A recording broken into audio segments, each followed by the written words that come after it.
प्रेम आपको अंधा बना सकता है, इस तरह का डायलॉग सिनेमा में देखने और सुनने को मिलता है। लेकिन मुरादाबाद की एक लड़की ने इसे हकीकत में अंजाम दे दिया है। आपने प्रेमी के प्यार में इस कदर पागल हो गई कि उसने एक बेकसूर बेगुनाह लड़के की हत्या की।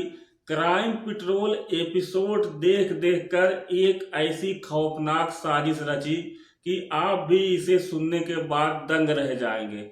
यह पूरे घटना की कहानी है मुरादाबाद के पाक बड़ा थाना क्षेत्र में रहने वाली स्वाति और उसके प्रेमी मनोज के खतरनाक इश्क के अंजाम की। स्वाति इश्क में इस कदर पागल हो गई कि मनोज स्वाति को नींद की गोलियां लाकर देता था। उसके बाद स्वाति उन गोलियों को दूध में मिलाकर थोड़ा थोड़ा करके सभी परिवार वालों को पिला देती थी। घर वाले थोड़ी ही देर में बेहोश होकर सो जाते। उसके बाद स्वाति मनोज को फोन करके घर के छत के ऊपर बुला लिया करती थी। यह सिलसिला कुछ ही दिनों तक चल पाया। जब घर वालों को शक हुआ तो स्वाति को रोक टोक घर वाले करने लगे।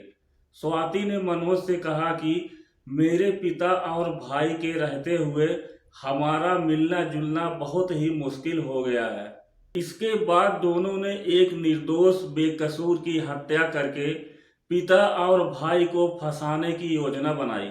मनोज का एक जाने पहचाने वाला लड़का था जिसका नाम था योगेश। मनोज और योगेश कभी कभी साथ में रंगाई पुताई का काम करते थे।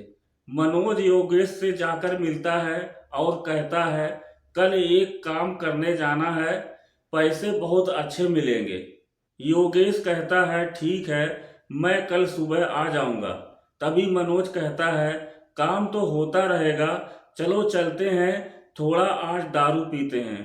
दोनों ठेके से दारू लेते हैं और थोड़ी दूर जाकर पीने लगते हैं। मनोज पेशाब करने के बहाने उठता है और पीछे से आकर योगेश के सर पर ईंटों से हमला करने लगता है। वह हमला तब तक करता है जब तक योगेश की जान नहीं निकल जाती। मारने के बाद मनोज योगेश का मोबाइल उसकी जेब से निकालता है। उसके बाद स्वाति के पिता और भाई के मोबाइल पर बारी बारी से कॉल करता है ताकि शक उन्हीं पर जाए। अगली सुबह 18 सितंबर को योगेश की लाश मिलती है। लाश के पास मोबाइल पड़ा मिलता है जिसमें आखिरी कॉल स्वाति के पिता और भाई को की गई थी। पुलिस ने जब इन दोनों से पूछताछ करने लगी तो दोनों ने कहा मैं इस लड़के को नहीं जानता और यह नंबर से पहली बार कॉल आई है। इसके बाद जब पुलिस ने दूसरा एंगल खंगाला और कॉल डिटेल रिकॉर्ड निकाली तो बेटी स्वाति का मनोज नाम के लड़के के साथ प्रेम संबंध निकला। जब और गहरी और अच्छी तरह से जांच की गई तो पता चला कि किसी ने आवाज बदलकर बात की थी। यह पूरी घटना मनोज और स्वाति ने अंजाम दी है। फिलहाल दोनों को पुलिस ने गिरफ्तार करके जेल भेज दिया गया है।